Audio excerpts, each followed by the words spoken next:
किसानों और सरकार के बीच आज चंडीगढ़ में हो रही है चौथे दौर की बातचीत। प्रदेश के 7 जिलों में 19 फरवरी तक मोबाइल इंटरनेट पर पाबंदी और आंदोलन की वजह से सीमाओं पर लोगों को हो रही है दिक्कतें। प्रदेश के पुलिस महानिदेशक ने पंजाब की सीमा से लगते दाता सिंह खनौरी बॉर्डर का किया निरीक्षण। अधिकारियों के साथ बैठक कर दिए आवश्यक दिशा निर्देश।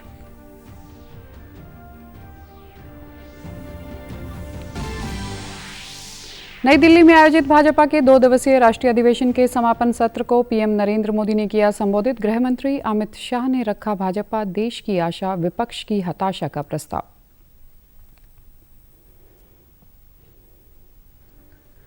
और केंद्रीय जल शक्ति मंत्री गजेंद्र सिंह शेखावत की उपस्थिति में हरियाणा और राजस्थान में यमुना के बरसाती पानी के सदुपयोग को लेकर हुआ समझौता। 4 माह में डीपीआर होगी तैयार।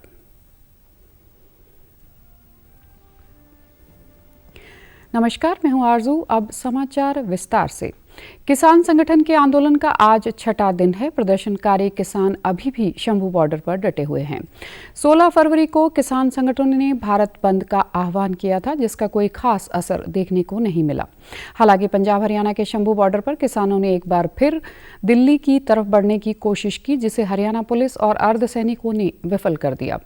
दूसरी ओर दिल्ली की सभी सीमाओं पर राज्य पुलिस के साथ अर्धसैनिक बलों की कड़ी सुरक्षा है। इस बीच किसानों के आंदोलन को देखते हुए हरियाणा के 7 जिलों में मोबाइल इंटरनेट पर पाबंदी को 19 फरवरी रात 12 बजे तक बढ़ा दी गया है। गौरतलब है कि किसान आंदोलन के चलते दिल्ली से चंडीगढ़, हरियाणा और पंजाब आने जाने वाले लोगों को काफी दिक्कतों का सामना करना पड़ रहा है। सरकार किसान प्रतिनिधियों के बीच चौथे दौर की वार्ता आज चंडीगढ़ में हो रही है। इससे पहले किसानों और सरकार के बीच 3 दौर की बैठक हो चुकी है। इस बैठक में केंद्रीय कृषि मंत्री अर्जुन मुंडा, पीयूष गोयल और नित्यानंद राय हिस्सा लेंगे। पिछली बार चंडीगढ़ में हुई बैठक के बाद कृषि मंत्री अर्जुन मुंडा ने कहा था कि किसानों के साथ सकारात्मक बातचीत हुई है। प्रदेश के पुलिस महानिदेशक शत्रुजीत कपूर ने किसानों के प्रदर्शन के चलते कल जींद जिले में पंजाब की सीमा से लगते दाता सिंह खनौरी बॉर्डर का निरीक्षण करते हुए स्थिति का जायजा। पुलिस महानिदेशक ने अधिकारियों के साथ बैठक कर कानून व्यवस्था बनाए रखने के लिए आवश्यक दिशा निर्देश दिए। उन्होंने कहा कि आमजन से अपील करते हुए कहा कि रूट डाइवर्जन प्लान के लिए हरियाणा पुलिस का सोशल मीडिया अकाउंट विजिट करते रहें। उन्होंने कहा कि लोग अनावश्यक यात्रा करने से बचें और जब अत्यधिक जरूरी हो तभी घर से बाहर निकलें। साथ ही लोगों को उन्होंने किसी भी तरह की अफवाह से बचने की सलाह दी। इस आंदोलन के बीच से एक दुखद खबर भी सामने आई है। पंजाब हरियाणा बॉर्डर पर किसानों के प्रदर्शन के बीच शंभू बॉर्डर पर तैनात एक पुलिसकर्मी की दुखद मौत हो गई है। इनकी पहचान हरियाणा पुलिस के सब इंस्पेक्टर हीरालाल के तौर पर हुई है। हीरालाल 52 साल के थे और किसानों के प्रदर्शन को ध्यान में रखते हुए उनकी तैनाती शंभू बॉर्डर पर की गई थी। शंभू बॉर्डर पंजाब में स्थित है। सब इंस्पेक्टर हीरालाल हरियाणा के हिस्से वाले बॉर्डर में तैनात थे। एएसआई के पहले कल एक बुजुर्ग किसान की भी मौत हो गई थी। किसानों की मांगों में कर्ज माफी है।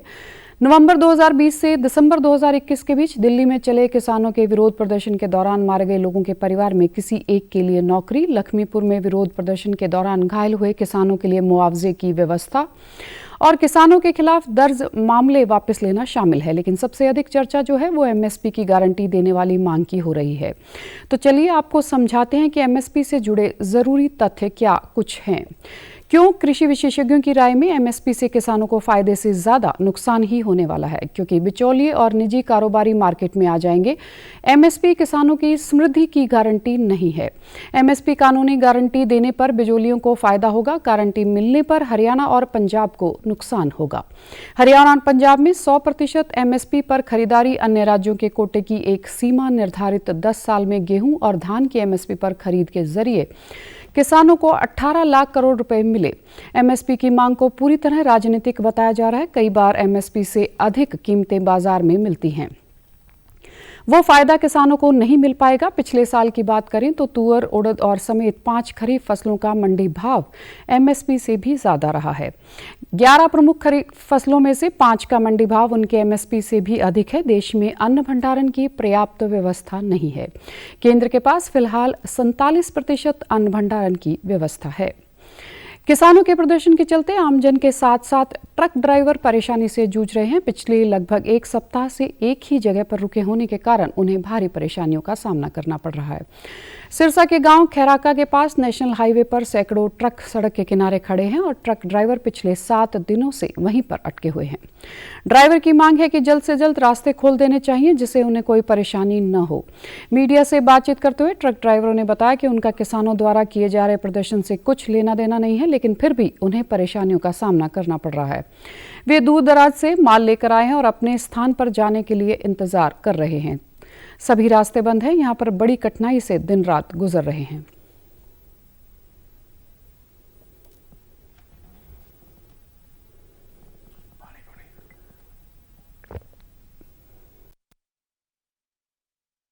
हम तो गाड़ियाँ लोड करने के लिए आए थे। हमारी तो खाली गाड़ी 6 दिन से 7वां दिन आज हमें यहाँ खड़े और जंगल में हम खड़े हैं। ना तो हमारे दौरे कोई पार्किंग है, ना कोई वैसे सेफ्टी है कि भाई गाड़ियों को कहीं सही जगह खड़ी कर ले। 60-60, 70-70 लाख की गाड़ियाँ, बताओ कहाँ चौकीदारा करें इन काम। ये मेन रोड हाईवे बंद कर रखा पर, लेकिन हमारे लिए सुविधा ये कर दो कि मेन रोड तो खोल दो जो हम कम से कम अपने ठिये पर पहुँच जाए। जंगल में बताओ कौन हमारा।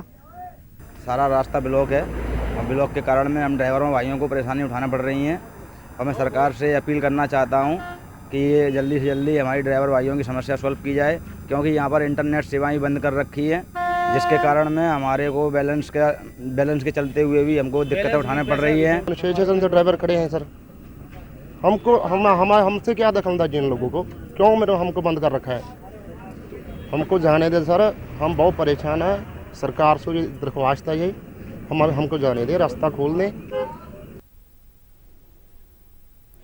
नई दिल्ली के प्रगति मैदान स्थित भारत मंडपम में चल रहे भाजपा के 2 दिवसीय राष्ट्रीय अधिवेशन का आज समापन हो गया। प्रधानमंत्री नरेंद्र मोदी ने समापन सत्र को संबोधित किया। अपने संबोधन की शुरुआत प्रधानमंत्री मोदी ने जैन मुनि विद्यासागर को श्रद्धांजलि अर्पित करते हुए की। आगामी लोकसभा चुनाव के लिए कार्यकर्ताओं और पदाधिकारियों को संबोधित करते हुए उन्होंने कहा कि भाजपा का कार्यकर्ता साल के हर दिन 24 घंटे देश की सेवा के लिए कुछ न कुछ करता ही रहता है, लेकिन अब अगले 100 दिन नई ऊर्जा, नई उमंग, नए उत्साह, नए विश्वास और नए जोश के साथ काम करने की है।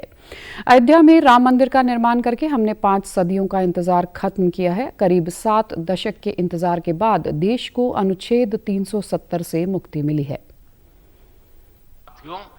आज जब मैं बीते 10 वर्षों की तरफ नजर डालता हूं तो कितना ही कुछ याद आता है।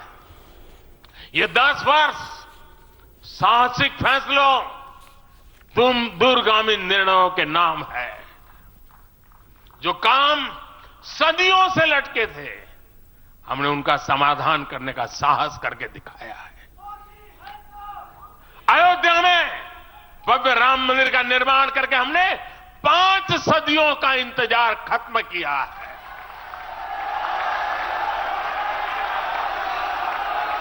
गुजरात के पावागढ़ में 500 साल बाद धर्म ध्वजा फहराई गई है।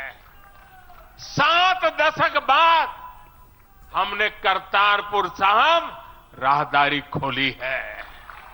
7 दशक के इंतजार बाद देश को आर्टिकल 370 से मुक्ति मिली है।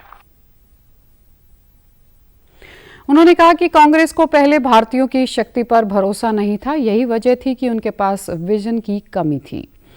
भाजपा के राष्ट्रीय अधिवेशन के दूसरे दिन आज भव्य राम मंदिर पर प्रस्ताव बीजेपी अध्यक्ष जेपी नड्डा ने रखा। इस प्रस्ताव को पारित करने के साथ पीएम मोदी का अभिनंदन किया।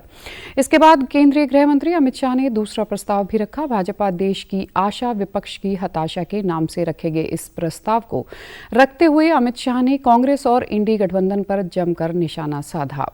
इस अधिवेशन के बाद 2047 का भारत कैसा होगा, इसका पीएम मोदी का संदेश लेकर हम हर चुनाव क्षेत्र में जाएंगे। उन्होंने कहा कि 75 साल में इस देश ने 17 लोकसभा चुनाव, 22 सरकारें, 15 प्रधानमंत्री देखे हैं। देश में जितनी सरकारें आई सबने समय अनुसार विकास किया, लेकिन समग्रता के क्षेत्र का हर व्यक्ति का विकास सिर्फ पीएम मोदी ने 10 साल के कार्यकाल में हुआ।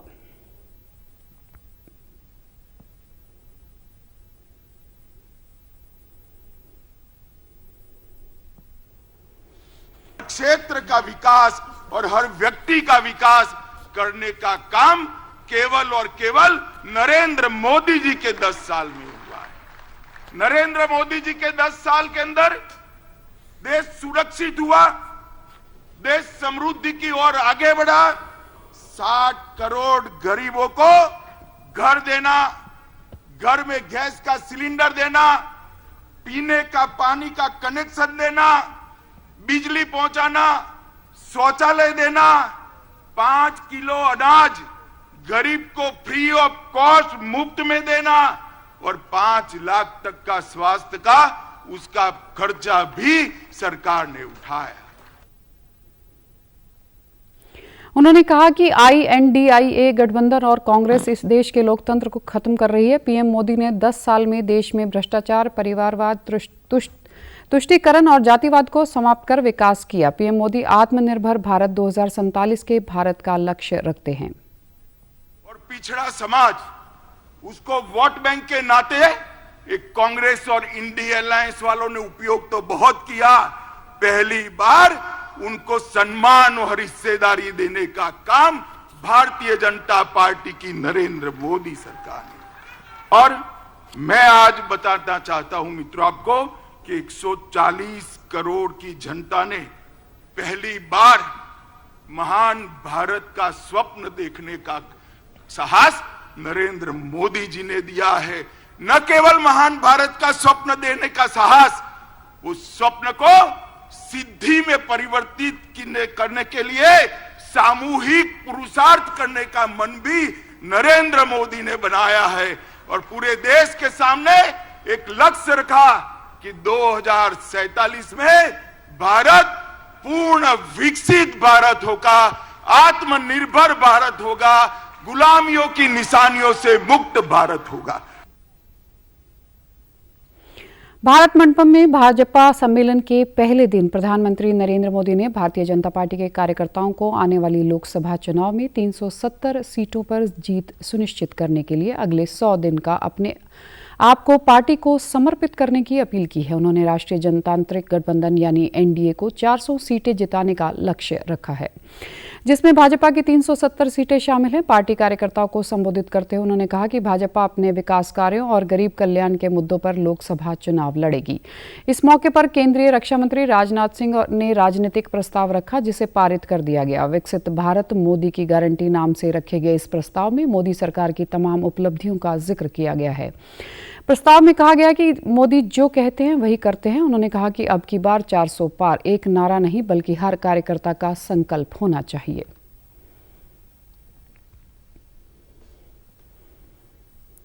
आज मोदी की गारंटी सबसे अधिक उनके काम आ रही है जिनके पास बैंक को गारंटी देने के लिए कुछ नहीं था।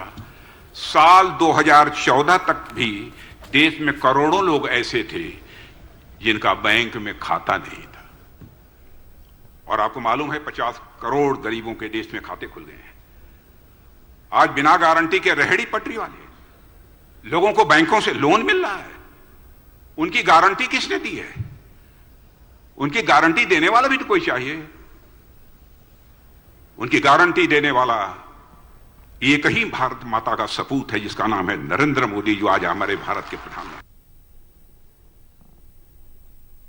अपने संबोधन में भाजपा के राष्ट्रीय अध्यक्ष JP नड्डा ने कहा कि प्रधानमंत्री मोदी के नेतृत्व में आज हमारी पार्टी देश के 58% जनता का प्रतिनिधित्व कर रही है। इस मौके पर भाजपा शासित राज्यों के मुख्यमंत्रियों के साथ साथ पार्टी के सभी शीर्ष नेता मौजूद रहे। केंद्रीय जल शक्ति मंत्री गजेंद्र सिंह शेखावत के साथ कल नई दिल्ली में मुख्यमंत्री मनोहर लाल और राजस्थान के मुख्यमंत्री भजन लाल शर्मा के बीच एक बैठक हुई। इसमें मानसून में यमुना में बहने वाले बरसाती के पानी के सदुपयोग व बाढ़ से बचाव को लेकर विस्तृत परियोजना रिपोर्ट तैयार करने का समझौता हुआ। इस समझौते के तहत बरसात के दिनों में यमुना नदी के जरिए जो पानी समुद्र में बह जाता था, उसको स्टोर करके सदुपयोग करने की विस्तृत परियोजना रिपोर्ट तैयार की जाएगी। इसके अंतर्गत बरसात के दिनों में अपनी पूरी क्षमता में चलने के साथ उसका इस्तेमाल हरियाणा के सूखाग्रस्त इलाकों में करने के साथ ही पूरे प्रदेश को लाभ होगा और राजस्थान को भी पानी दिया जाएगा। इस मौके पर मुख्यमंत्री मनोहर लाल ने बताया कि इस परियोजना से जुलाई से अक्टूबर के बीच बरसात के पानी का बेहतर उपयोग हो सकेगा, बाढ़ का भी खतरा नहीं होगा। वहीं राजस्थान के मुख्यमंत्री ने बताया कि बहुत समय से बरसाती पानी के सदुपयोग के लिए लंबित योजना थी। इस योजना से चूरू, सिक्कर और झुंझुनू में पानी की किल्लत दूर होगी। उधर समझौते के बाद केंद्रीय मंत्री गजेंद्र शेखावत ने कहा कि राजस्थान व हरियाणा के सिंचाई विभाग के अधिकारियों ने इस समझौते पर हस्ताक्षर किए हैं। डीपीआर तैयार करने के लिए 4 महीने का समय रखा गया है। प्रधानमंत्री नरेंद्र मोदी ने कल वीडियो कॉन्फ्रेंसिंग के जरिए रेवाड़ी से रोहतक महम हांसी रेलवे लाइन का हरी झंडी दिखाकर शुभारंभ किया। इसी के साथ रोहतक रेलवे स्टेशन से इस ट्रैक पर नई ट्रेन भी चलाई गई। रोहतक रेलवे स्टेशन पर आयोजित समारोह में केंद्रीय ऊर्जा व भारी उद्योग राज्य मंत्री कृष्णपाल गुर्जर मुख्य अतिथि के तौर पर शामिल हुए, जबकि रोहतक लोकसभा क्षेत्र से भाजपा सांसद डॉक्टर अरविंद शर्मा व हरियाणा सरकार के पूर्व मंत्री मनीष ग्रोवर विशिष्ट अतिथि रहे। इस रेल सेवा के शुरू होने से रोहतक और हिसार के बीच की दूरी कम हो जाएगी और लोगों के यात्रा में समय की भी बचत होगी। नई रेल सेवा के शुभारंभ से क्षेत्र में औद्योगिक विकास को बढ़ावा भी मिलेगा।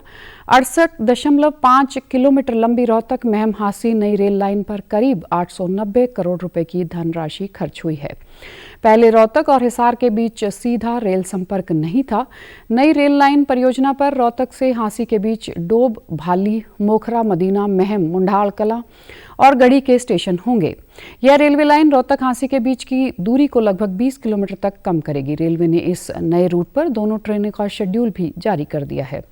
समारोह के दौरान अपने संबोधन में केंद्रीय राज्य मंत्री कृष्णपाल गुर्जर ने कहा कि इस नई रेल सेवा के इस क्षेत्र में भारतीय रेल का नेटवर्क और बेहतर होगा तथा यहां के निवासियों का आवागमन सुगम होगा। इसके साथ ही इस क्षेत्र में औद्योगिक और कृषि विकास को भी गति मिलेगी। आर्थिक विकास होने से इस क्षेत्र में रोजगार के अवसर उत्पन्न होंगे। कृष्णपाल गुर्जर ने केंद्र व प्रदेश सरकार की योजनाओं व नीतियों की जमकर सराहना करते हुए कहा कि वर्ष 2014 के बाद से देश भर में रेलवे नेटवर्क में बढ़ोतरी हुई है। हरियाणा के 2 महत्वपूर्ण नगर कृषि के महत्वपूर्ण केंद्र रोहतक व हिसार के बीच पहले से कोई सीधा रेल संपर्क उपलब्ध नहीं था। इसके लिए भिवानी के रास्ते रोहतक भिवानी और भिवानी हांसी रेल लाइन के जरिए जाना पड़ता था। अब इस रेल खंड के बनने से लोग कम समय में अपने गंतव्य स्थल पर पहुंच सकेंगे। साथियों, इसी तरह दूसरी रेल लाइनों का भी डोम, भाली, मोखरा, मदीना, महम, मुडालकला और गढ़ी के 5 क्रॉसिंग रेलवे स्टेशन वाली रोहतक महम हांसी रेल लाइन पर 141 छोटे और 6 बड़े पुल हैं। इन नई रेल लाइन के राज को समर्पित होने तथा इस पर रेल सेवा उपलब्ध होने से हरियाणा के रोहतक, भिवानी और हिसार जिले के लोग लाभान्वित होंगे। सांसद डॉक्टर अरविंद शर्मा व पूर्व मंत्री मनीष ग्रोवर ने कहा कि प्रधानमंत्री नरेंद्र मोदी के नेतृत्व में देश हर क्षेत्र में विकास कर रहा है। रोहतक महम हांसी रेलवे लाइन को जनता के लिए बहुत बड़ी सौगात बताया। जिस तरह से देश स्पीड से विकास कर रहा है, हर फील्ड में किसानों की ले खेती और मजदूरों की, गरीब, दलित, बैकवर्ड, नौजवान, कर्मचारी, व्यापारी, छोटे व्यापारी, बड़े व्यापारी, महिलाएं, स्वतंत्रता सेनानी, शहीदों के लिए, खिलाड़ियों के लिए, बुजुर्गों के लिए, महिलाओं के लिए, हर कैटेगरी में, हर फील्ड में देश जिस स्पीड से बढ़ रहा है उसमें हम सबका हिस्सा है। रोहतक शहर के सेंटर के अंदर है, उसके बीच में 5 फाटक आते थे। मैं देश के प्रधानमंत्री जी का, हरियाणा के मुख्यमंत्री जी का विशेष तौर से धन्यवाद करना चाहता हूं। आज वो 5 फाटक एक एलिवेटेड का रूप ले चुके हैं। रोहतक से हांसी के लिए रवाना की गई इस नई ट्रेन का हांसी पहुंचने पर हांसी से विधायक विनोद भयाना व स्थानीय लोगों ने जोरदार स्वागत किया। भाजपा विधायक विनोद भयाना ने वापसी के लिए हांसी से महम रोहतक जाने वाली नई ट्रेन को हरी झंडी दिखाकर रवाना किया। उन्होंने कहा कि इस ट्रेन से यात्रा करने के लिए दिल्ली हाईवे के आसपास लगते गांव के लोग वर्षों से इंतजार कर रहे थे। प्रधानमंत्री द्वारा इस लाइन का शुभारंभ करने के साथ ही वर्षों पुराना इंतजार खत्म हो गया। इस रेल लाइन के शुरू होने से हिसार अब सीधा दिल्ली से जुड़ गया है।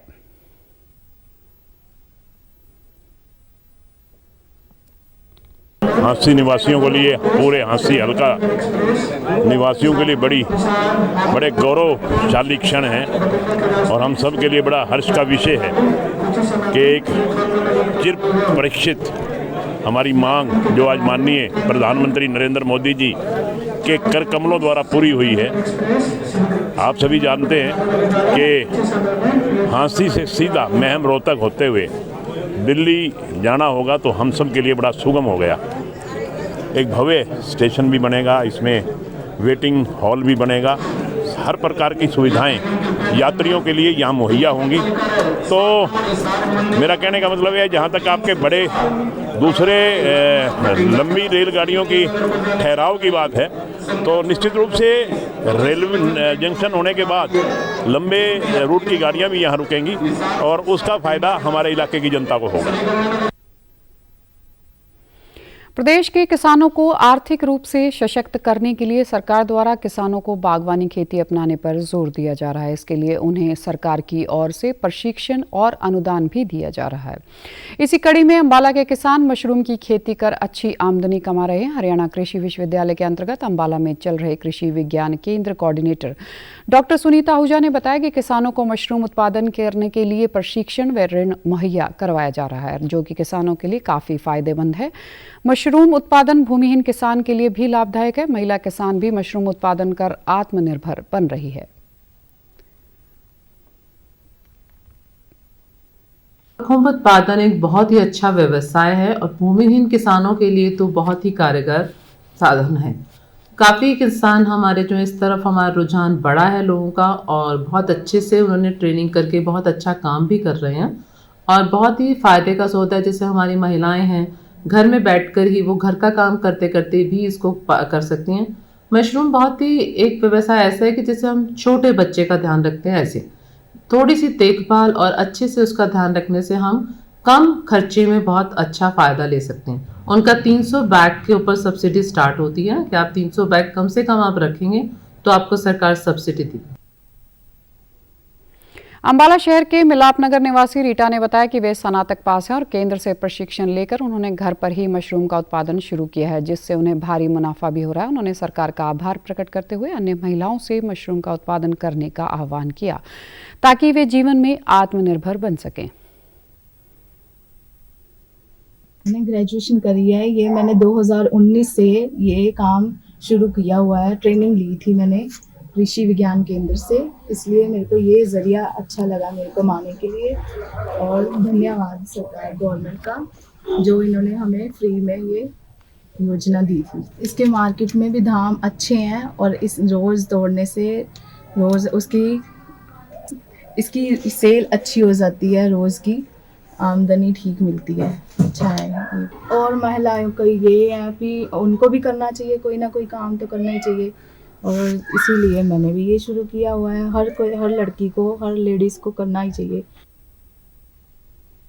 वहीं अंबाला जिले के गांव होली के प्रतिशील किसान मोहनलाल ने बताया कि वे कई वर्षों से मशरूम का उत्पादन कर रहे हैं। उन्होंने घर पर ही एक काम शुरू किया और अच्छी आमदन प्राप्त कर रहे हैं। उन्होंने किसानों से भी आग्रह किया कि वे परंपरागत खेती छोड़ मशरूम उत्पादन करें और आर्थिक रूप से समृद्ध बने।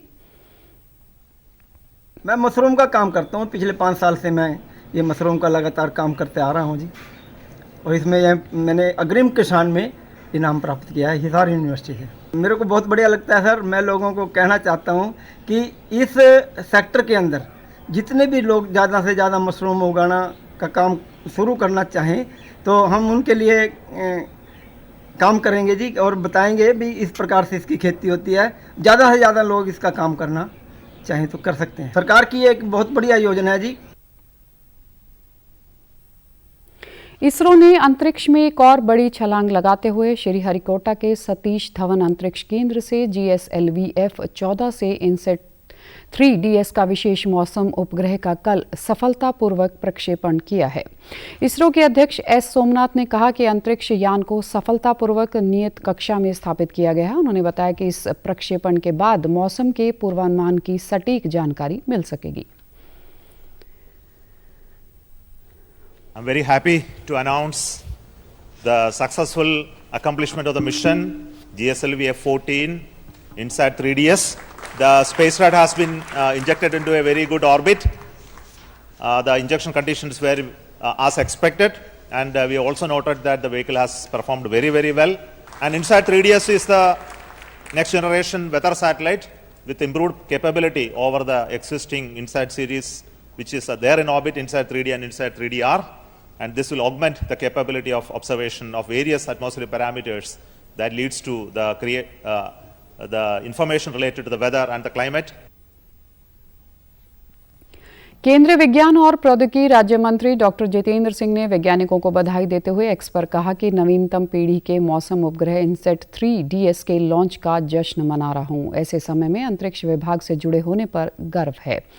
जब टीम इसरो पीएम मोदी के व्यक्तिगत संरक्षण में एक के बाद एक सफलताएं हासिल कर रही है। इसरो के एक मिशन का उद्देश्य धरती की सतह, समंदर और पर्यावरण पर अलग अलग स्पेक्ट्रल वेवलेंथ के जरिए नजर रखना, अलग अलग जगहों से डेटा कलेक्ट करके उसे वैज्ञानिकों तक देना और राहत एवं बचाव कार्यों के दौरान मदद करना शामिल है। प्रधानमंत्री नरेंद्र मोदी 25 फरवरी को सुबह 11 बजे आकाशवाणी पर मन की बात कार्यक्रम में देश विदेश के लोगों के साथ अपने विचार साझा करेंगे। यह मासिक रेडियो कार्यक्रम की 110वीं कड़ी होगी। कार्यक्रम के लिए लोग अपने विचार और सुझाव MyGov पोर्टल और टोल फ्री नंबर 1800117800 पर भी डायल कर सकते हैं और प्रधानमंत्री के लिए अपने संदेश हिंदी या अंग्रेजी में रिकॉर्ड कर सकते हैं। सुझाव 23 फरवरी तक भेजे जा सकते हैं। यह कार्यक्रम आकाशवाणी और दूरदर्शन के समूचे नेटवर्क पर प्रसारित किया जाएगा। इसके साथ ही आकाशवाणी वेबसाइट तथा news on AIR mobile app पर भी उपलब्ध होगा। मन की बात कार्यक्रम का आकाशवाणी, दूरदर्शन समाचार, प्रधानमंत्री कार्यालय और सूचना व प्रसारण मंत्रालय के YouTube चैनलों पर भी सीधा प्रसारण होगा। आपको बता दें कि अब आपकी ड्राइंग रूम से निकलकर खेत की मेड़ तक पहुंच गया है प्रसार भारती, और वो भी इंटरनेट के बिना। जी हां, हम बात कर रहे हैं DTH चैनल जो गांव के आम आदमी को मिलेंगे उसके मोबाइल पर, वो भी मोबाइल डाटा के लिए पैसा खर्च किए बिना। यह कमाल कर दिखाया प्रसार भारती के युवा इंजीनियर्स ने। कैसे, आइए देखते हैं हमारे संवाददाता की यह रिपोर्ट।